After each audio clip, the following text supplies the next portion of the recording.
Yeah, and look, Dave Portnoy has been pretty honest and pretty candid, and when he agrees with Trump, he says it. When he disagrees with Trump, he says that too. But I am old enough to remember when Republicans were pro-growth, pro-trade, anti-tax, anti-tariff, and it seems like we're upside down right now, where Democrats are the ones who are saying no tariffs, no taxes, and Republicans are the ones who are saying this is a great idea. Let's, tariff everybody. It doesn't make sense to me right now. It is the upside down. Actually. Yes and no. In many ways, we're exactly where we were 5 years ago. There is a gigantic existential threat over us, as was with the beginnings of COVID.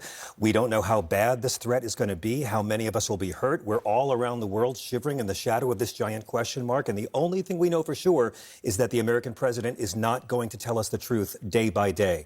This has been a bloodbath. Jeff Bezos is now middle class, I think. I think Jeff Bezos just moved back into his mother's garage and he's selling books again. I mean, he's going to have to sell his little mansion. You can buy Amazon stock pretty cheap, so it's like, think of it as a sale. But in February, they pulled back at the last minute, which made it seem like they were manipulating the market. In March, the first week, they pulled back. You know what I'm talking about, Mr. Quest. They pulled back at the last minute, making it seem like they were manipulating the market. They're not going to pull back now. They can't. Or at least No. they say that they're not going to pull back. What I would like to know from our Republican friends here is how much pain are you prepared to take from Middle America? Good question. So I'm not tarring you with the entire brunt of the issue, but before you recognise, whether you recognise it was a terrible mistake or not, how much political pain, never mind economic, is everybody prepared to take? Well, if you look at the latest polls, if you look at tariffs, 69% of Republicans oppose tariffs. I don't think it's about whether Republicans are going to take it. It's how voters feel. Well, I mean, these politicians fear okay, well, let me let Joe answer that. Yeah. Look, I think this is something that Trump didn't hide from us, right? If there's one thing that you could say about Donald Trump on the campaign trail is that he promised to do exactly this. He promised to issue tariffs. And I recall being on panels similar to this in 2017, 2018, when sort of his first round of tariffs came out in his first administration, and there was this prediction of panic and doom and gloom and 10 years of stock market, gloom in the future. And then they went so well that Joe Biden kept most of them and then actually added tariffs on Chinese rubber, on Chinese medical supplies, et cetera, et cetera. So I think a lot of this is just a little bit of genuine pain, right? Richard pointed out, if you're, facing your retirement, if you're ready to cash out in your stock, yes, it's not a good day to do that. Trust me, it's not a good day. However, if you're looking at the long term, this is something that probably will play out to the benefit of American workers. Was pain one of the promises? No, look, I mean, there has to be a little changing. I heard the fundamental, lower prices day one. The macroeconomic system of our country is going to be painful. That's why most politicians of both parties promise to do it, never actually do it. Well, I think we're seeing the first time someone actually doing it, and yeah, it's going to be some kicks in the shin. Two things to be fair. Number one, he didn't run on that. What he ran on was being the economic savior of the United States of America. He didn't run on, listen, you guys, things are going to get a little worse, but they'll be better in 2 or 3 years. So a lot of people are waking up to the reality that they're getting a return that they didn't really cast their vote for. That's true. Secondly, it's interesting with Portnoy and Shapiro because of what they represent. They actually represent just people because they're not politicians.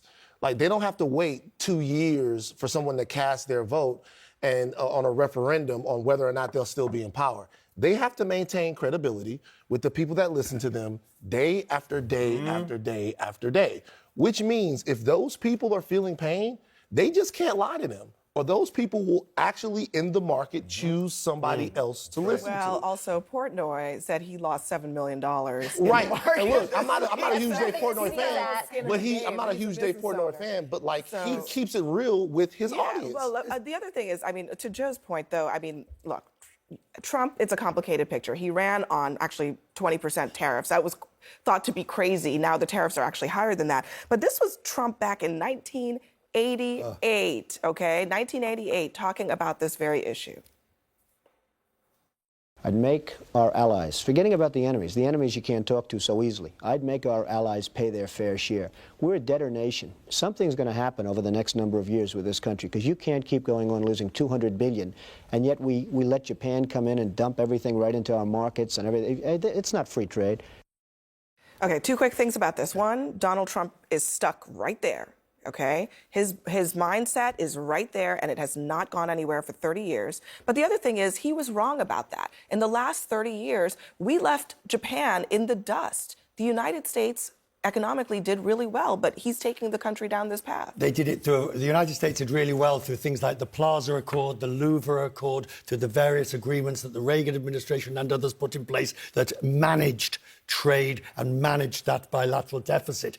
The China tariffs that you're talking about, they were targeted, they were specific, they were directional.